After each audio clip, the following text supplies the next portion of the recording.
నమస్కారం news bulletin కు స్వాగతం. నా పేరు సుమలత. వార్తల్లో ముందుగా హెడ్లైన్స్.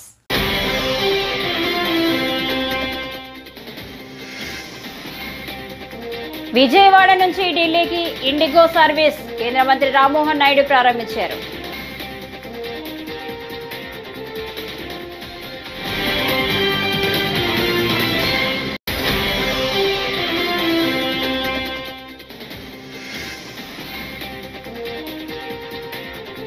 గత జగన్ ప్రభుత్వ నిర్లక్ష్యం వల్లే ప్రజలకు ఇబ్బందులు వచ్చాయన్న నాదెండ్ల మనోహర్.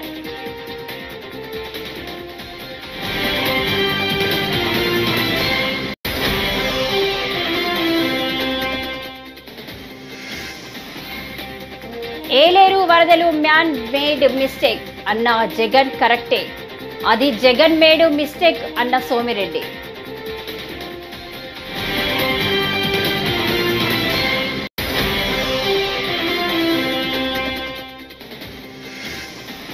అమ్మవారి సొమ్మును కొట్టేయడంలో బుద్ధ వెంకన్నకు ఏఈ లక్ష్మణ్ సహకరిస్తున్నారు. పోతిన మహేష్.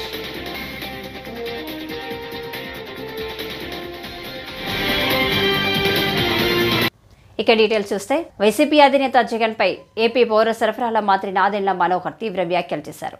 వరదలు వర్షాలతో భారీ నష్టం వాటిల్లిందని, లక్షలాది మంది ప్రజలు ముంపు బారిన పడ్డారని, ఇలాంటి సమయంలో ప్రభుత్వంపై జగన్ విమర్శలు చేయడం సిగ్గుచేటని అన్నారు. ఒక మాజీ ముఖ్యమంత్రిగా క్షేత్రస్థాయిలో ప్రజలను ఆదుకోకపోగా ప్రభుత్వంపై బురద చల్లుతున్నారని మండిపడ్డారు. జగన్ 5 ఏళ్ల పాలనే రాష్ట్రానికి అతిపెద్ద విపత్తు అని చెప్పారు. ముఖ్యమంత్రి చంద్రబాబు 74 ఏళ్ల వయసులో తన అనుభవంతో విపత్తు నుంచి ప్రజలను గట్టెక్కించారని కొనియాడారు. భిన్నంగా ప్రజలకి అండగా నిలబడాల్సిన సందర్భంలో కేవలం విమర్శలకే గురి చేయడం, రాష్ట్ర ప్రభుత్వం అందిస్తున్న వరద సహాయాన్ని చులకనగా క్షేత్రస్థాయిలో ప్రజానికానికి అందించాల్సిన బాధ్యత వారు కూడా తీసుకుంటే బాగుంటుందనే ఆలోచన లేకుండా మాట్లాడడం చాలా బాధాకరం. విజయవాడ నగరంలో 2 సార్లు పర్యటించారు. నిన్న పిఠాపురంకి వెళ్ళారు, కాకినాడలో. మ్యాన్ మేడ్ డిజాస్టర్ అని ప్రతి చోట ఇది ఒక ఊత పదంలాగా అయిపోయింది ఆయనకి. అసలు గత 5 సంవత్సరాల్లో జగన్మోహన్ రెడ్డి గారి పరిపాలనే మన రాష్ట్రానికి అతిపెద్ద విపత్తు. ఊహించని విధంగా వీళ్ళు వ్యవస్థలు నాశనం చేసి కనీసం ఇరిగేషన్ శాఖ పైన, క్షేత్రస్థాయిలో ఉన్న వ్యవస్థలపైన అధ్యయనం చేసుకుని బడ్జెట్ అలొకేషన్లు కూడా చేయకుండా సర్వనాశనం చేసిన జగన్మోహన్ రెడ్డి గారు ఈ రోజున అధికారంలో ఉన్న కూటమి ప్రభుత్వం కేవలం 3 నెలలు అయింది మేము అధికారంలోకి వచ్చి. 3 నెలలకే మీకు ఇంత ఏడుపులు ఉంటే ఎట్లా? ఇంకా 57 నెలల్లో అసలు మీ ఏడుపు ఏ స్థాయికి వెళ్తుందో మాకు ఆశ్చర్యం కలిగిస్తుంది. అసలు మీలో స్పందించే మనస్తత్వం ఏదని నేను అడుగుతున్నాను. ఏ విధంగా పవన్ కళ్యాణ్ గారు నిలబడి రాష్ట్రంలో ఒక ఆదర్శవంతంగా 400 పంచాయతీలకి ₹1,00,000 విరాళం ఇచ్చి తెలుగు రాష్ట్రాలకి ₹1,00,00,000 చొప్పున విరాళం. విజయవాడ దుర్గా అమ్మవారి ఆలయంలో కూటమి నేతలు పార్కింగ్, టోల్ ఫీజులు వసూలు చేస్తూ 4 కోట్ల అవినీతికి పాల్పడ్డారని వైసీపీ నేత పోతిన మహేష్ ఆరోపించారు. కనకదుర్గ రోడ్డులో షాపుల అద్దె పేరుతో మరింత కొట్టేయడానికి రెడీ అయ్యారని చెప్పారు. దీనంతటికీ మాజీ ఎమ్మెల్సీ బుద్ధ వెంకన్న కారణమని అన్నారు. కాంట్రాక్టు పూర్తయిన తర్వాత మళ్లీ 10% పెంచి సదరు కాంట్రాక్టర్కు కాంట్రాక్టు ఇవ్వాలని, కానీ అలా చేయకుండా ఫ్రీగా టోల్ వసూలు చేసుకునేలా జీవో ఇచ్చారని అన్నారు. ఫ్రీగా వసూలు చేసుకున్న ₹2 కోట్ల పైగా సొమ్మును కాంట్రాక్టర్ నుంచి ఎందుకు వసూలు చేయలేదని ప్రశ్నించారు. వెంకన్న ఒకటి, పార్కింగ్ కాంట్రాక్టులో అసలు 6 నెలల పాటు ఎటువంటి కాంట్రాక్ట్ రుసుము అమ్మవారి ఆలయానికి చెల్లించకుండా ఫ్రీగా భక్తుల దగ్గర నుంచి పార్కింగ్ ఫీజు, టోల్ ఫీజు వసూలు చేసుకోమని ₹1,00,00,000 అమ్మవారి భక్తుల దగ్గర నుంచి కొట్టేయడానికి నిన్ననే 9వ తారీఖున ఒక ఆర్డర్ ఇచ్చారు ఎండోమెంట్ కమిషనర్ గారు. ఒకటి. రెండోది, కనకదుర్గా నగర్లో 24 షాపులు కంట షాపులు కనకదుర్గా నగర్లోనే రోడ్డుకి అవతల నుంచి రోడ్డుకి యువతలకి మొత్తం కలిపి రోడ్డు వెడల్పు కూడా మీకు తెలుసు కదా, గట్టిగా 20 అడుగులు ఉండదు.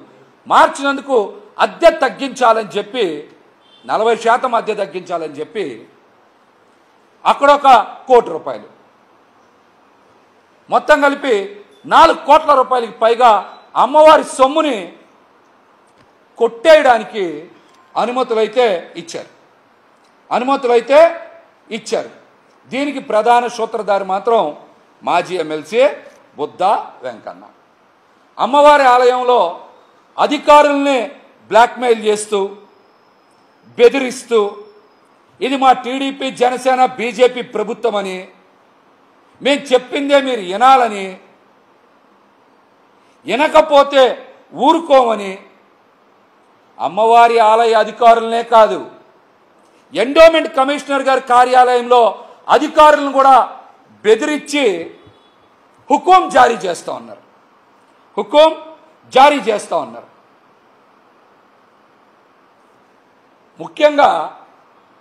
ముఖ్యంగా ఆలయ అధికారులు కూడా ఒక మాట చెప్పాలి. ఎండోమెంట్ అధికారులు కూడా, దేవాదాయ ధర్మాదాయ శాఖ అధికారులు కూడా ముఖ్యంగా ఒక విషయం చెప్పాలి. వైసీపీ అధినేత జగన్ కు ఏలేరు రిజర్వాయర్ గురించి మాట్లాడే అర్హత లేదని ఏపీ మంత్రి నిమ్మల రామానాయుడు అన్నారు. భారీ వరద వచ్చినప్పటికీ ప్రభుత్వ అప్రమత్తత వల్ల ప్రాణ నష్టం జరగలేదని చెప్పారు. 114 చోట్ల కట్ట బలహీనతలను గుర్తించి వాటిని పటిష్టం చేశామని తెలిపారు. టీఎంసీలకు క్యూసెక్కులకు నదికి వాగుకు మధ్య ఉన్న తేడా ఏంటో తెలియని వ్యక్తి జగన్ అని ఎద్దేవా చేశారు. విధానంతో రిజర్వాయర్స్ని కొంత క్వశ్చన్ ఉంచుకుని, ఎందుకంటే మనం 24 టీఎంసీలు నీరు ఉంది కాబట్టి అది 18, 17, 19 టీఎంసీలు నీటిని పెట్టుకుని ఇంకా 5-6 టీఎంసీలు క్వశ్చన్ పెట్టుకుని మనం పర్ఫెక్ట్గా ప్రతి 1 అవర్కి కూడా ఇన్ఫ్లో ఎంత వస్తుందో అవుట్ఫ్లో ఎంత వస్తుందో క్యాలిక్యులేట్ చేస్తాం కాబట్టి ఈవేళ ఆ యొక్క రిజర్వాయర్ బండ్స్ని కూడా కాపాడుకోగలిగాం. నిజంగా ఈ జగన్మోహన్ రెడ్డి లాంటి వ్యక్తి ఈరోజు ఇక్కడ ముఖ్యమంత్రిగా ఉండుంటే, ఆయనకు సంబంధించిన ఇరిగేషన్ మంత్రులు కనుక ఈరోజు అధికారంలో ఉండుంటే ఈరోజు ఏలేరు రిజర్వాయర్కి 40,000 క్యూసెక్కుల నీరు ఒక్కసారిగా వచ్చినందుకు ఇవాళ ఏలేరు రిజర్వాయర్ బండ్స్ కూడా తెగిపోయేటువంటి పరిస్థితి. నిజంగా ఆ ఇన్ఫ్లో అవుట్ఫ్లో మేము ఫ్లడ్ మేనేజ్మెంట్ చేశాం కాబట్టి సేఫ్టీగా ఉంది ఇవాళ ఏలేరు రిజర్వాయర్. లేని పక్షంలో రిజర్వాయర్ బండ్స్ కనుక తెగినట్లయితే మరి అందులో 24 టీఎంసీల నీరు నిల్వ, అంటే దగ్గర 2,40,000 క్యూసెక్కుల నీరు ఒక్కసారిగా ఆ ప్రాంతం మీద పడితే మొత్తం గల్లంతా అయిపోయేటువంటి పరిస్థితి. గతంలో అన్నమయ్యలో జరిగింది అదే. అక్కడ ఏ విధమైనటువంటి ప్రికాషన్స్ తీసుకోలేదు. అది ఏదైతే మరి ఆ అన్నమయ్య ప్రాజెక్టుకి వరద వస్తుందని హెచ్చరించినా కూడా, పైనటువంటి ఫించా తెగి నీరు వస్తుందని తెలిసినా కూడా మరి జాగ్రత్తలు తీసుకోలేదు. కాబట్టి ఆ రోజు అన్నమయ్య కొట్టుకుపోయి 7-8 ఊర్లు మరి కనుమరుగైపోయి 40 మంది చనిపోయినటువంటి పరిస్థితి. అదే రకమైనటువంటి పరిస్థితి ఏలేరులో రిజర్వాయర్లో రాకుండా ఈవేళ ఇంత పర్ఫెక్ట్గా ఫ్లడ్ మేనేజ్మెంట్ చేసి ఈవేళ ప్రాణ నష్టాన్ని లేకుండా చేసి ఆస్తి నష్టాన్ని కొంతమేర తగ్గిస్తే ఒక ప్రతిపక్ష నాయకుడిగా ప్రతిపక్ష హోదా కూడా ఆయనకు ఇవ్వలేదు. ఆయన ఈవేళ ఈ ప్రభుత్వం కానీ కనీసం ఈ ప్రభుత్వాన్ని అభినందించడానికి మనసు రాకపోతే అక్కడ 10 రోజుల నుంచి కష్టపడి పనిచేస్తున్నటువంటి కలెక్టర్ కానీ ఇరిగేషన్ కానీ రెవెన్యూ అధికారులైనా సరే అభినందించడానికి కూడా ఆయనకి మనసు రాలేదు అని అంటే. విజయవాడ నుంచి ఢిల్లీకి ఇండిగో సర్వీస్ ప్రారంభమైంది. ఈ సర్వీసును గన్నవరం ఎయిర్పోర్టు నుంచి కేంద్ర మంత్రి రామ్మోహన్ నాయుడు శనివారం ప్రారంభించారు. అయితే ఎయిర్పోర్టులో నిర్మించిన అప్రోచ్ రహదారిని ఆయన అందుబాటులోకి తీసుకొచ్చారు. ఈ సందర్భంగా ఆయన మాట్లాడుతూ గన్నవరం ఎయిర్పోర్టు అభివృద్ధిపై ప్రత్యేకంగా దృష్టి సారించాలని తెలిపారు. దేశం మొత్తం ఏపీ వైపు చూసేలా కనెక్టివిటీ పెంచుతామన్నారు.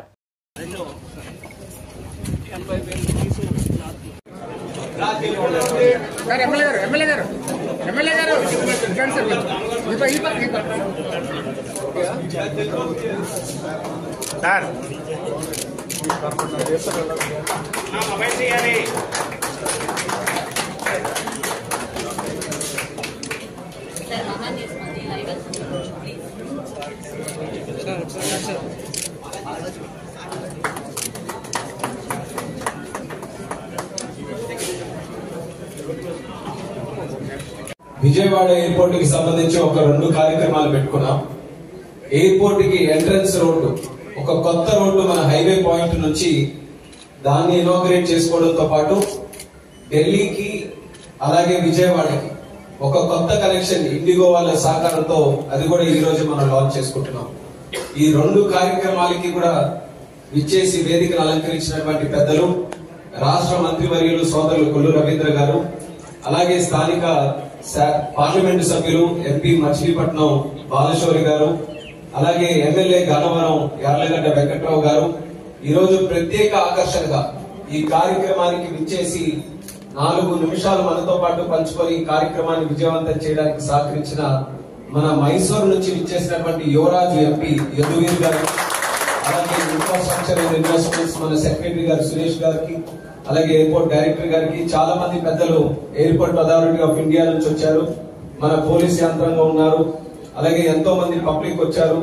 అందరికీ కూడా మరొకసారి నా హృదయపూర్వకమైనటువంటి నమస్కారాలు తెలియజేసుకుంటున్నాను.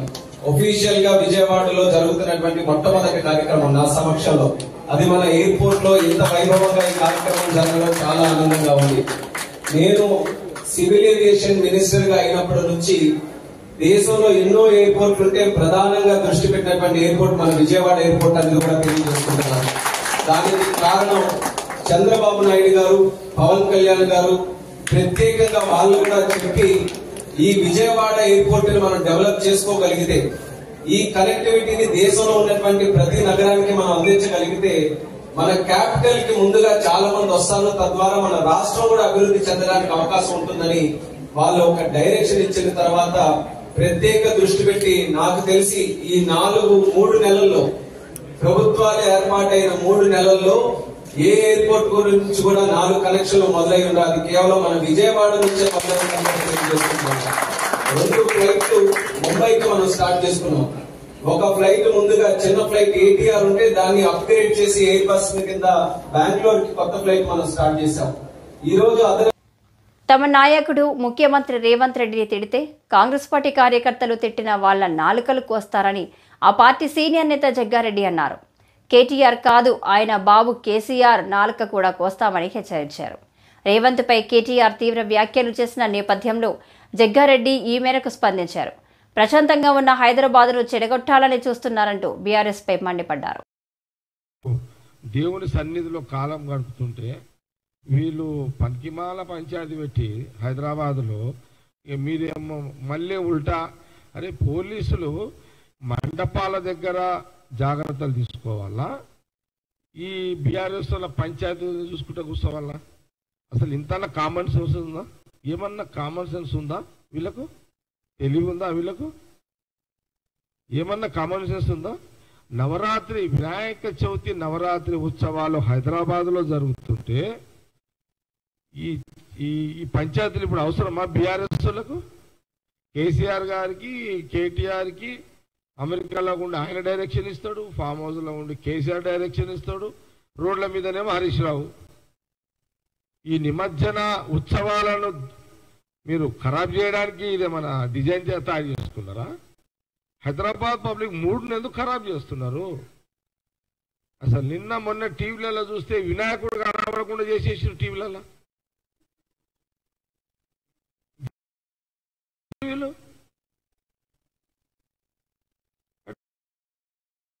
రోజులు కూడా ఈ నవరాత్రి ఉత్సవాల దేవుని ముఖం టీవీలలో చూడద్దా? అసలు రోజు ఖైరతాబాద్ వినాయక మండపానికి భక్తులు దర్శనానికి వస్తుంటే టీవీలలో ప్రసారాలు వచ్చేటి బంద్ అయిపోయినాయి. టీవీలలో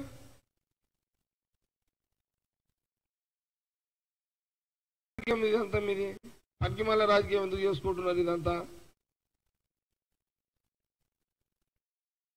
కొంపల్లి మునిగిపోయేది ఉన్నది. ఇప్పుడు పోలీస్ అంతా వాళ్ళు పాపం రాత్రి పగలు ఏ గవర్నమెంట్ ఉన్నది, మా గవర్నమెంట్ ఉన్నది, ఏ గవర్నమెంట్ ఉన్నా అసలు ఈ 15-20 రోజులు పోలీసు వాళ్లకు నిద్రలుండవు, భార్య పిల్లలు ఉండరు. వాళ్ళకు మండపాల దగ్గర ఎలాంటి చిన్న సంఘటన జరిగినా ఏదన్నా జరగడానికి జరిగితే బర్నింగ్ అయిపోతుంది, కాలిపోతుంది. అసలు పోలీసు వాళ్ళు ఇది చూడాలా, మీ పంచాయతీలు చూడాలా? ఏలేరు వరదలు ప్రకృతి వైపరీత్యం కాదని మ్యాన్ మేడ్ మిస్టేక్ అని వైసీపీ అధినేత జగన్ వ్యాఖ్యానించిన సంగతి తెలిసిందే. ఈ వ్యాఖ్యలపై టీడీపీ ఎమ్మెల్యే సోమిరెడ్డి చంద్రమోహన్ రెడ్డి స్పందిస్తూ జగన్ చెప్పింది కరెక్టే అని అన్నారు. ముఖ్యమంత్రిగా ఉన్నప్పుడు జగన్ ఏమీ చేయలేదని, కాబట్టి అది జగన్ మేడ్ మిస్టేక్ అని చెప్పారు. మిల్లీమీటర్లు 47,000 క్యూసెక్స్ వదిలి అతలాకుతలమైన పరిస్థితుల్లో ఆ ఏలేరు రిజర్వాయర్ బ్రీచ్ కాకుండా దాన్ని కంట్రోల్ చేసిన మేనేజ్మెంట్ని, ఆ ఇంజనీర్లని అప్రిషియేట్ చేయాల్సింది పోయి అక్కడ వచ్చి వరదలు, కృష్ణానది వరదలు చంద్రబాబు వల్ల నష్టం అంటావు, ఇప్పుడు ఏలేరుది చంద్రబాబు వల్ల నష్టం అంటావు. 2 రాష్ట్రాలు మునిగిపోయి ఉంటే 2 రాష్ట్రాలు నువ్వేం మాట్లాడుతున్నావు? అసలు నీకు అసలు కామన్ సెన్స్ ఉందా? నిన్నేమనాలా? మ్యాడ్ అనాలా? సైకో అనాలా? ఏమనాలా? పిచ్చి ముదిరిపోయింది జగన్మోహన్ రెడ్డి, పిచ్చి ముదిరిపోయింది. ఏలేరు దాంట్లో 10,000 క్యూసెక్స్ ప్రవాహాన్ని, ఆ కాలువ ప్రవాహాన్ని 70,000 చేసేదానికి 292 కోట్ల రూపాయల టెండర్స్ పిలిస్తే దాన్ని మూల కూర్చోబెట్టినప్పుడే man made mistake, Jagan made mistake. Jaganmohan Reddy కొంపలు ముంచావు, నువ్వు కొంపలు ముంచావు. ఆ రోజు చూస్తే ఇదే మాట్లాడతావు. అంత పెద్ద వరద వస్తే చంద్రబాబు ఇళ్ళుని కాపాడు. అరే చంద్రబాబు నాయుడు ఒక రోల్ మోడల్గా నిలిచాడని చెప్పి ఈరోజు దేశమంతా మాట్లాడుకుంటుందా? ఆ వయసులో పోయి బురదలో, నీళ్లల్లో, ట్రాక్టర్లలో, జేసీబీ మీద ఎక్కి తిరిగి 10 రోజులు ఇళ్ళు వదిలిపెట్టి జనం మధ్య, బాధితుల మధ్య ఉన్నాడే, జనం మధ్య. అది చంద్రబాబు. నీ మాదిరిగా ప్యాలెస్ని పరిమితమైనవాడు కాదు. ఈరోజు అంట 1 కోటి రూపాయలు ఈయన విరాళం అంట జగన్మోహన్ రెడ్డి. ఈరోజు ఏం చెప్తారు? దేశంలో 2 రాజకీయ కుటుంబాలు రిచెస్ట్. ఒకటి శరద్ పవార్ కుటుంబం 5 లక్షల కోట్లు, 2 వైఎస్ జగన్మోహన్ రెడ్డి కుటుంబం 3.5 లక్షల కోట్లు. హైదరాబాద్లో కాంగ్రెస్ ఒక్క సీటు కూడా గెలవలేదని, అందుకే రేవంత్ రెడ్డి ఇక్కడి ప్రజలపై పగబట్టారని బీఆర్ఎస్ వర్కింగ్ ప్రెసిడెంట్ కేటీఆర్ విమర్శించారు. రేవంత్ రెడ్డి ఓ పనికి మాలిన నాయకుడు, పనికి మాలిన ముఖ్యమంత్రి అంటూ ఘాటు వ్యాఖ్యలు చేశారు. కొండాపూర్లోని ఎమ్మెల్యే పాడి కౌశిక్ రెడ్డి నివాసానికి వచ్చిన కేటీఆర్ ఆయనను పరామర్శించారు. అనంతరం మాట్లాడుతూ బీఆర్ఎస్ హయాంలో హైదరాబాద్, తెలంగాణ 10 ఏళ్ల పాటు ప్రశాంతంగా ఉన్నాయన్నారు. అవేదో ఆక్రమణల కింద చిత్రీకరించి దయా దాక్షిణ్యం లేకుండా ఉదయం 3 గంటలకి నోటీసు లేదు, కనీసం పేదవాళ్ళనే సోయి లేదు, ఆ పేదవాళ్ళ పిల్లలు అక్కడ చదువుకుంటున్నారనే జ్ఞానం లేదు, వాళ్ళంతా దివ్యాంగులనే ఇంగిత జ్ఞానం కూడా లేదు కనీసం. ఇంత కుసంస్కారంగా బుల్డోజర్లను ఇంటి మీదకి పంపి వాళ్ళందరినీ పొద్దున 3 గంటలకు వచ్చి నిర్దాక్షిణ్యంగా 29 ఆగస్టు నాడు కొట్టిపారేసినారు. 75 ఇండ్లు నేలమట్టం చేసినారు. నేను రేవంత్ రెడ్డి గారిని అడుగుతా ఉన్నా, పదే చెప్తుంటావు పాలమూరు బిడ్డను, నేను మీ పాలమూరు బిడ్డల ఆశీర్వాదంతోనే ముఖ్యమంత్రి అయినాను అని చెప్తా ఉంటావు. ఎందుకు నువ్వు ముఖ్యమంత్రి అయింది? పేద ప్రజల కడుపు కొట్టనికా? పేద ప్రజలు మీ కాంగ్రెస్ ప్రభుత్వమే ఇచ్చిన పట్టాలలో ఇండ్లు కట్టుకుంటే వాటిని కూలగొట్టనికా? ఈరోజు నేను అడుగుతా ఉన్నా ఈ ప్రభుత్వాన్ని, ఒక్క కారణం చెప్పగలుగుతారా? ఫలానా కారణంతోనే అక్కడ కూలగొట్టినామని. నిజానికి చిత్తశుద్ధి ఉన్న ప్రభుత్వం అయితే గతంలో కేసీఆర్ గారి ప్రభుత్వం చేసినట్టుగా పేదలు బీదలు ఉంటే వాళ్ళు గనక ఎక్కడైనా గవర్నమెంట్ స్థలంలో ఇల్లు కట్టుకుంటే జీవో నంబర్ 58, 59 కింద ఆనాడు రెగ్యులరైజ్ చేసిన ఘనత కేసీఆర్ గారి ప్రభుత్వాన్ని. అక్కడ ఎవరైనా తెలియక కట్టుకుంటే పేదవాళ్ళు కదా, ఒక గుంటెడు జాగా కంటే తక్కువ ఉంటే వాళ్ళకే లీగలైజ్ చేయండి, రెగ్యులరైజ్ చేయండి అని చెప్పి లక్షల పట్టాలు జీవో నంబర్ 58 కింద పేదవాళ్ళకు అందజేసినాం. 59 కింద 120 గజాల కంటే ఎక్కువ ఉంటే నామమాత్రం ఫీజు, ఒక 10% ఫీజు పెట్టి మార్కెట్ వాల్యూలో వాళ్ళకు కూడా రెగ్యులరైజ్ చేసినాం. ఇది సంస్కారవంతమైన ప్రభుత్వం చేయాల్సిన పని. కానీ నీ ప్రభుత్వం ఏం చేస్తుంది? రోడ్డు మీద దివ్యాంగులను పడేసి, వాళ్ళు పాపం కళ్ళు లేని వాళ్ళు, కాళ్ళు లేని వాళ్ళు, చెయ్యి లేని వాళ్ళు, వాళ్ళను గోసబుచ్చుకుంటే, వాళ్ళ పిల్లలు రోడ్డు మీద పడితే, బడికి పోయే పిల్లలు పుస్తకాలు కొట్టుకపోతే మా శ్రీనివాస్ గౌడ్ గారు పాపం 10 రోజుల పాటు వాళ్ళకు అండగా ఉన్నాడు, వాళ్ళకు భోజనం పెట్టినాడు, వాళ్ళను శిబిరానికి తరలించి ఆదుకునే ప్రయత్నం చేసినాడు. ఈ వార్తలు ఇంతటితో సమాప్తం. నమస్కారం.